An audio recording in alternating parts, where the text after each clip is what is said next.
Et c'est donc l'heure, comme tous les samedis, de parler de l'actu du net. C'est Zappy-Punette. Ce soir, nous allons passer par Dijon, par le Haut-Doubs et tout de suite par le département de l'Yonne.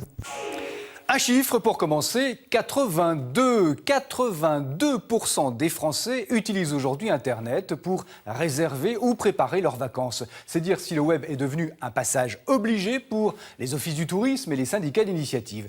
Et sur ce terrain, les offices du tourisme de Lyon sont très dynamiques. Bonsoir Anne-Sophie Latry. Bonsoir Christophe. Alors donc, si j'ai bien compris, votre métier change beaucoup, change de nature même.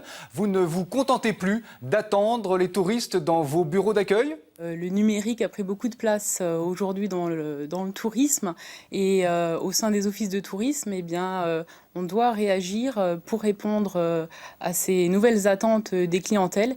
Et effectivement, dans un office de tourisme, on ne reste plus derrière son comptoir d'accueil à attendre le client, à distribuer des documents. On doit aussi agir sur le web. Alors ça veut dire quoi ? Ça veut dire qu'il faut être présent sur tous les supports numériques, sur les réseaux sociaux, pour rester très visible et attractif ? La base, c'est tout simplement un site internet. Donc les offices de tourisme doivent avoir un site internet attractif, mais aussi doivent être présents sur différents d'autres canaux comme les réseaux sociaux, Facebook, Twitter, mais aussi sur tout ce qui est photos. Sur par exemple Flickr, on peut partager des photos en ligne, des photos de la destination, ou aussi par exemple poster des vidéos sur YouTube. Et Anne-Sophie, surveillez aussi ce que l'on dit de Lyon et de son accueil sur le web. Et ça, c'est nouveau aussi. Oui, tout à fait. Donc, c'est ce qu'on appelle la e-réputation.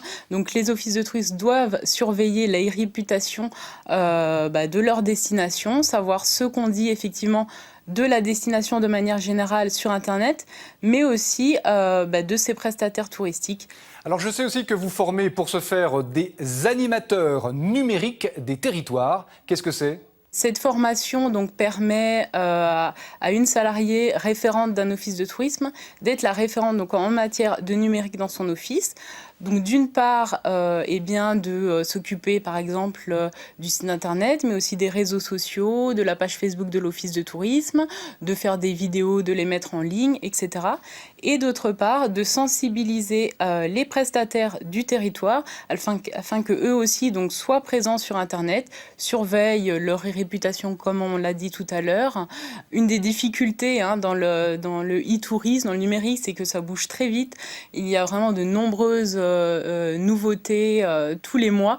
Donc il y a un gros travail de veille pour toujours être au fait de ce qui se passe sur le numérique et ensuite pouvoir effectivement en informer les prestataires et ensuite c'est la destination qui va en bénéficier.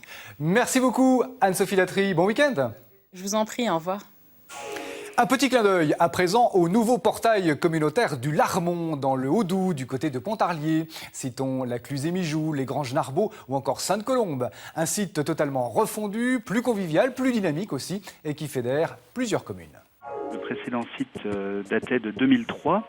Et c'est vrai que depuis 2003, vous voyez, presque 10 ans, il y avait une nécessité absolue de revoir les choses, d'être à la fois dans l'air du temps et de proposer des fonctionnalités actuelles. Nous avons voulu déjà le rendre accessible. De ce fait, nous avons une solution pour vocaliser le site, permettre de lire instantanément tous les contenus pour le personnel, les personnes mal ou non-voyantes. Ensuite, nous avons un calendrier des animations et des manifestations sur le territoire de la communauté de communes du Larmont, donc autour de Pontarlier, qui est généré automatiquement et qui est issu de la base de données du comité régional de tourisme de Franche-Comté. Et puis, nous avons par exemple des plans interactifs avec cartographie des communes, membres de la communauté de communes, des zones d'activité économique, des points de recyclage, là où on peut déposer volontairement ses déchets. Donc tout ça en lien avec le service d'information géographique de la collectivité ville de Pontarlier, mutualisé avec la communauté de communes du Larmont.